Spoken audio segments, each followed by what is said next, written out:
tout le monde. Alors, je voudrais aujourd'hui vous raconter l'histoire une femme très spéciale qui s'appelle Deolenda. Donc, elle est arrivée du Cap-Vert à 17 ans. Donc, elle est venue en France à 17 ans. Et euh, c'était un grand changement pour elle parce que au Cap-Vert, elle habitait dans une maison avec des voisins à qui elle disait bonjour, à qui elle parlait. Donc elle arrive en France, elle habite déjà dans un appartement avec des personnes qu'elle ne connaît pas, à qui elle ne parle pas trop et à qui elle ne parle pas. Donc c'était difficile pour elle. Et donc elle était vraiment dans une galère totale parce qu'elle avait des petits boulots. Elle avait réussi à trouver un travail dans un restaurant et elle était angoissée quand elle rentrait parce qu'elle avait ses deux enfants à la maison et elle avait peur euh, de se faire agresser parce qu'elle terminait à 2 heures.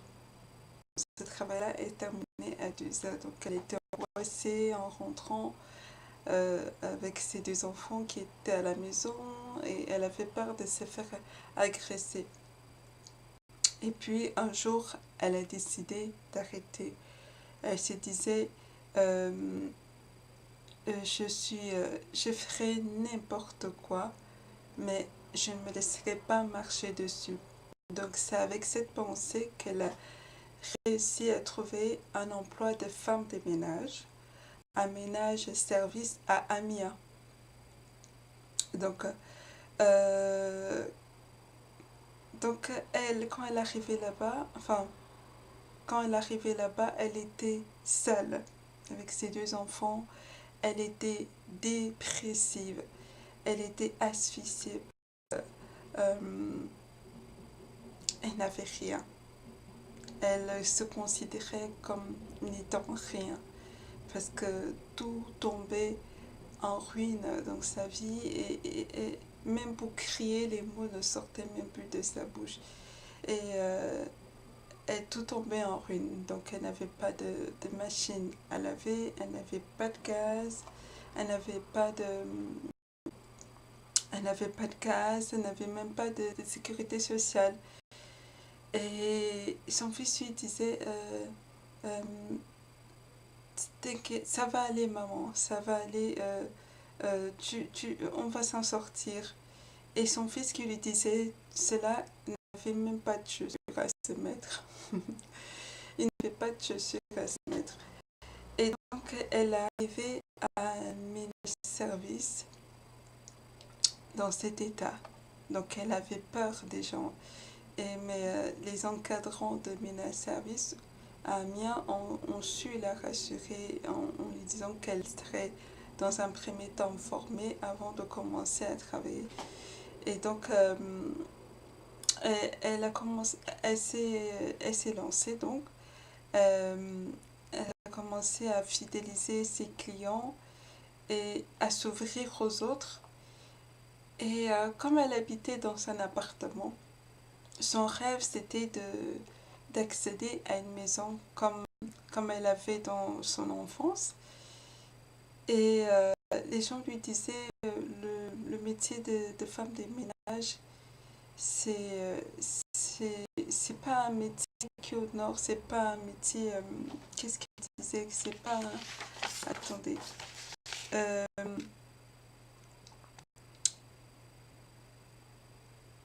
et les gens lui disaient que faire du ménage, c'est pas valorisant. Mais pour elle, c'était pas le cas. C'était valorisant pour elle. Parce qu'elle savait où elle sortait. Elle était dans la galère totale. Et donc, son rêve, c'était d'accéder à un logement. Et avec son salaire, elle a commencé à construire son logement. Elle a commencé à construire une maison. Et jour après jour, les murs de cette maison étaient en train de monter, les pierres se posait au fur et à mesure. Et un jour, elle a décidé d'aller retourner dans son pays, au Cap-Vert, voir sa mère. Et quand elle est revenue, elle avait beaucoup plus, elle avait encore plus d'énergie, plus envie d'aller, de faire plus pour sa vie, de faire au-delà de ce qu'elle avait réussi jusque-là. Et donc, elle a commencé à chercher un autre travail. Elle est allée à Pôle emploi, regarder les petites annonces. Elle a trouvé une annonce, une offre de Leroy Merlin. Elle a écrit, elle a passé l'entretien d'embauche, mais elle ne croyait pas trop qu'elle sera acceptée parce qu'il y avait beaucoup de candidats.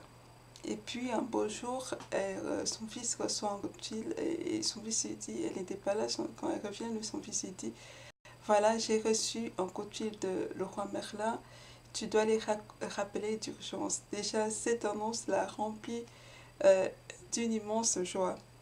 Et à Leroy Merlin, à l'entretien, elle a été recrutée. Et après tout ça, son fils lui disait, maman, tu es géniale. Parce que tu avais dit tu allais t'en sortir et tu l'as fait. Et avec le travail qu'elle a maintenant, euh, il peut voyager, aller à Euro Disney. Et donc, c'est une femme qui s'est battue. Elle s'est battue. Ce qui l'a fait tenir, c'est ses enfants. Son combat, ses enfants qui lui faisaient tenir. Donc, voilà une femme d'honneur, une femme. Euh, L'histoire d'une femme, c'est un grand témoignage pour moi. Une femme qui mérite tous les honneurs. Une héroïne, comme on dit. Pas comme certaines femmes d'Afrique. Quand elles arrivent ici, elles se mettent à se prostituer. Avec cet argent, elles envoient en Afrique pour se construire un logement, pour s'acheter des voitures, pour se vanter, alors que c'est de l'argent sale. Pas comme celle de Olinda qui s'est battue avec ses propres mains, avec un salaire, pas un grand salaire, un petit salaire, mais elle a réussi avec sa force, avec son intelligence, à faire que sa vie soit un grand témoignage. Et donc il n'y a pas que les femmes d'Afrique qui font ça, il y a certaines femmes d'Afrique qui font ça, elles vendent leur corps pour construire des maisons, c'est de l'argent sale. Arrêtez cela, s'il vous plaît.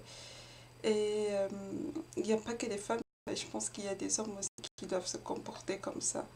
Parce que nous, quand on est arrivé ici, c'est-à-dire en France, enfin, on était au Cameroun, moi et mes frères, mes parents étaient ici, et c'était difficile pour nous là-bas, on n'était pas bien traités.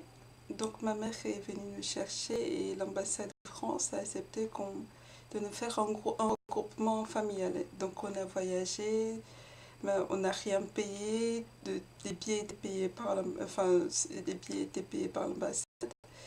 Tout était offert. Donc on était à 7 et, avec ma mère et ma soeur qui est enceinte, mais on savait pas, ça n'a pas été pris en compte.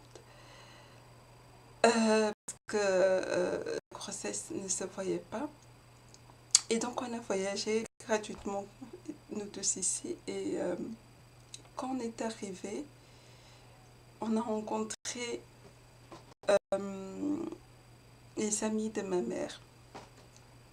Et certaines d'entre elles se prostituaient. Parfois, elles venaient juste d'arriver, on entendait que elle se prostitue, elle envoie déjà de l'argent en Afrique, elle se fait construire des logements. Et au lieu de garder, de protéger notre cœur contre tout ça, on a commencé à envier. Et pour dire la vérité, j'étais parmi, euh, euh, parmi mes frères et sœurs, à dire à vouloir, je sais pas si je me rappelle plus si j'ai dit à ma mère, à vouloir que ma mère aussi se prostitue. Parce qu'on est arrivé, on habitait à 10 dans un F2 et avec des cafards partout. Là où il y a les cafards, il y a des démons. C'était vraiment la maison des démons. Parce il y avait beaucoup de problèmes dans cette maison-là, dans la famille. Donc avec des cafards partout, vraiment la misère parce que ma mère ne travaillait pas, mon père ne travaillait pas, il y avait beaucoup de problèmes dans la famille.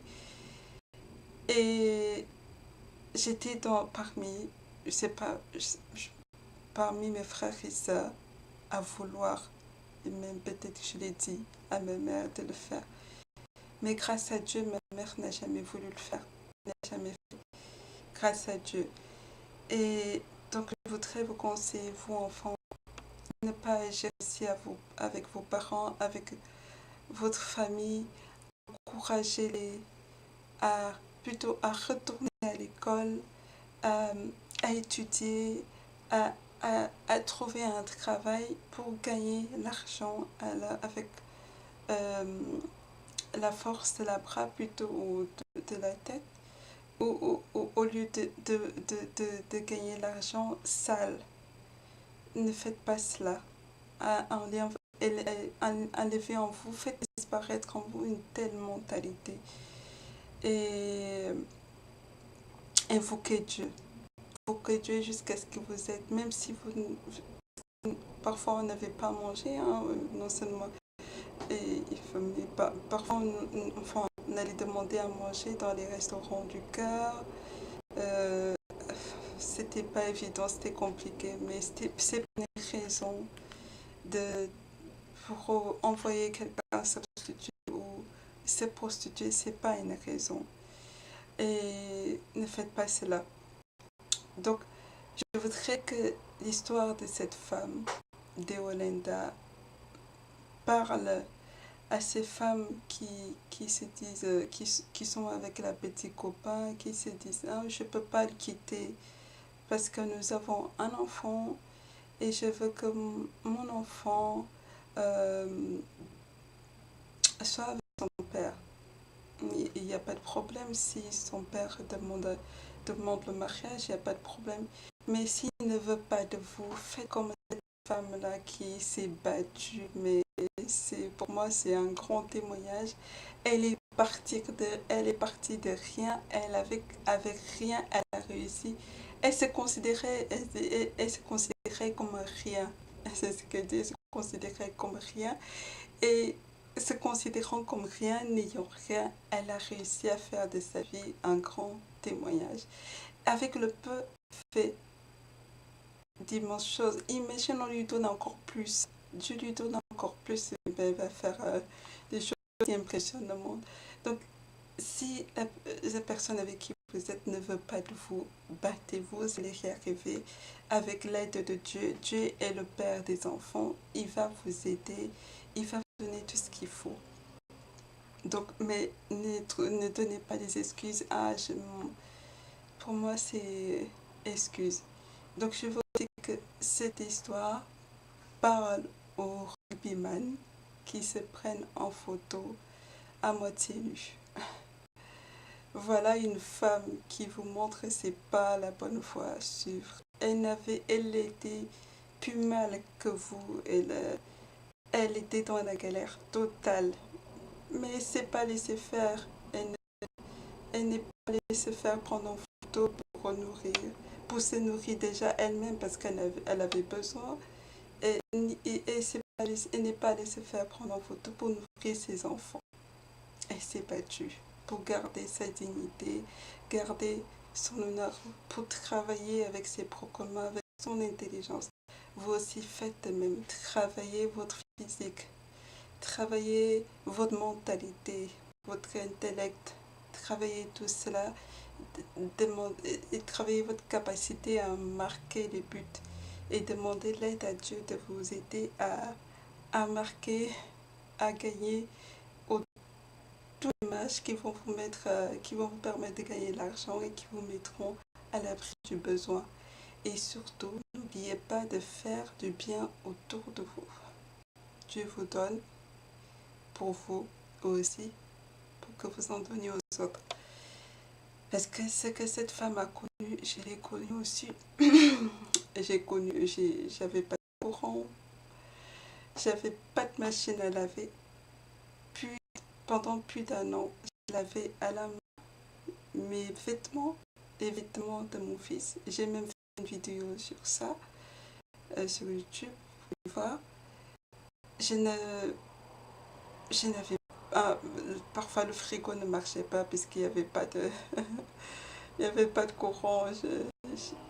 Plus d'un mois, dans le froid, plus d'un mois, j'ai été sans courant pour me laver. Je prenais un petit seau, je sais pas, un petit seau, je sais pas, je le mettais, ce petit seau-là, je sais pas comment j'arrivais à le chauffer. Oh là là là là là là, quand je, un petit seau d'eau, j'arrivais, un petit seau d'eau comme ça, je sais pas si c'était là. Je faisais en sorte de le chauffer, je sais plus, parfois il y avait un rayon de soleil, je le mettais sur le balcon pour que ça chauffe. Et avec ça, je me lavais. Ou parfois, je n'avais pas de cuisinière, donc j'utilisais ce même seau d'eau pour le chauffer dans le micro-ondes. Il faut faire avec les moyens de bord, mais euh, pourvu que, pourvu que pourvu que tu gardes ta dignité. Donc, parfois, c'était dans le micro-ondes, parfois, c'était... j'utilisais le camp pour me laver, mais j'ai connu euh, ce que cette femme a vécu. Parfois, si je n'avais pas à manger. Et même pour mes règles, j'utilisais mes vêtements, mes sous-vêtements, c'était des trous, c'était des vieux sous-vêtements, mais j'ai pas lâché la main de Dieu. Et grâce à Dieu, aujourd'hui, je suis en train de m'en sortir et pour beaucoup, je deviens aussi un témoignage parce que Dieu me sort de très très loin. Il n'a pas encore fini. Donc je vous invite vraiment à ne pas lâcher la main de Dieu, à faire les bons choix qui feront de vous aussi un grand témoignage.